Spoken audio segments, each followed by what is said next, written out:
expanded over the years, as well as how they've been financially successful. So who here likes chips?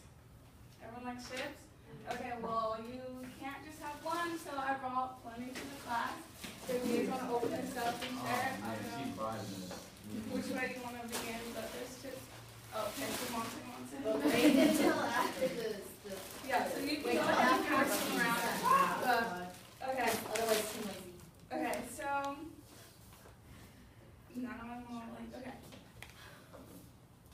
So Frito-Lay is a division of PepsiCo, and they manufacture, market, and sell potato chips, corn chips, and other snack foods. Like some of their products are Fritos, corn chips, and Lay's potato chips, and like Cheetos and Ruffles. But as the years, like that's what they first started off with, but as the years progressed, they introduced other chips like Doritos and Tostitos, tortilla chips, rolled gold pretzels, and like Sun chips. So enough about that, but how they began, it was in 1932. Charles Doolin, he walked into a cafe in San Antonio and he purchased a bag of corn chips. So he really liked them, and then he later found out that the manufacturer of the small business of those corn chips was eager to sell his business, so he purchased it, and then so he called it Fritos.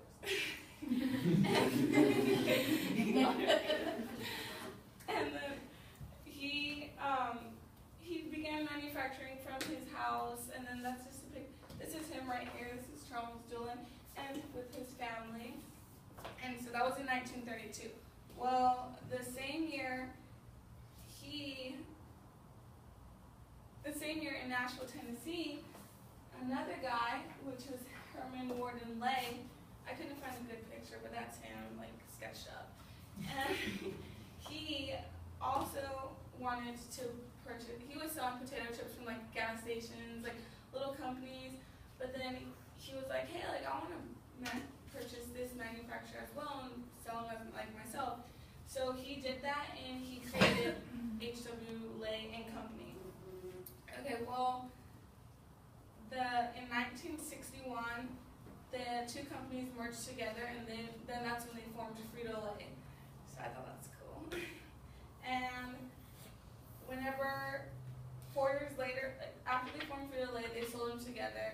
And then 4 years later, in 1965, they merged with Pepsi-Cola, creating PepsiCo. And since then, they have acted and operated as a wholly owned subsidiary of PepsiCo. So that means PepsiCo is like, say it could be like the father company. So they own all of these little companies, and these companies can sell whatever they would like, but under their like management and complete control. And so that's how Frito-Lay began, and so they spread that way. And before merging with PepsiCo, Frito-Lay already had 46 manufacturing and 100, I believe it's 150 distribution centers across the U.S. and like nationwide. And then PepsiCo already had existing distribution centers and 108 countries. So PepsiCo was more internationally spread, and Frito-Lay was more in the U.S. But once they merged together, Frito-Lay became one of the biggest brands to be sold internationally, like nationwide, throughout the whole world. And when Frito-Lay first began, the company's annual revenue totaled to about $127 million. But by merging with PepsiCo, they substantially increased their net worth, and by 1980, they were worth $3.5 billion. Yeah, that's crazy. And then, as of November 2013, Frito-Lay brand is worth $11.6 billion, and it continues to increase while they spread.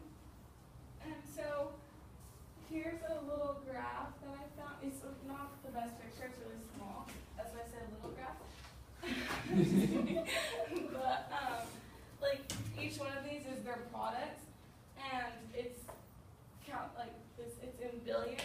So at like every single one of their products is like bringing in at least $1 billion of like revenue for annually, and so you can see that Pepsi is bringing in like 35 billion, and then next is Lay's and Mountain Dew, and these are all what would be like branches off of PepsiCo. So as I was talking earlier about subsidiary businesses, and more than 48,000.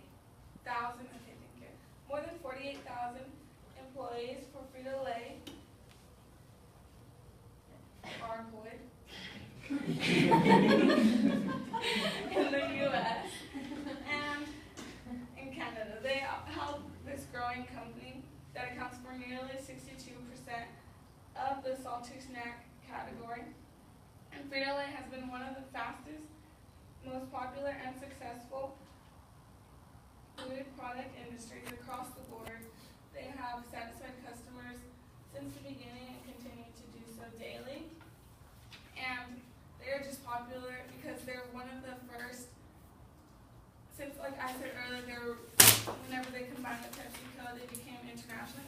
Well, in China and Korea, they began selling, they were the first potato chip and like salty food to begin selling in Korea. And like in one of my classes, I watched a video in econ, and it was saying how they produce so much money outside of the U.S. because it's just an addicting snack. Like if you eat one, like you're gonna want more, and then they say that Pepsi's there to quench your thirst, and then you're gonna eat more chips. So it's just really popular, and they continue to spread and create more revenue.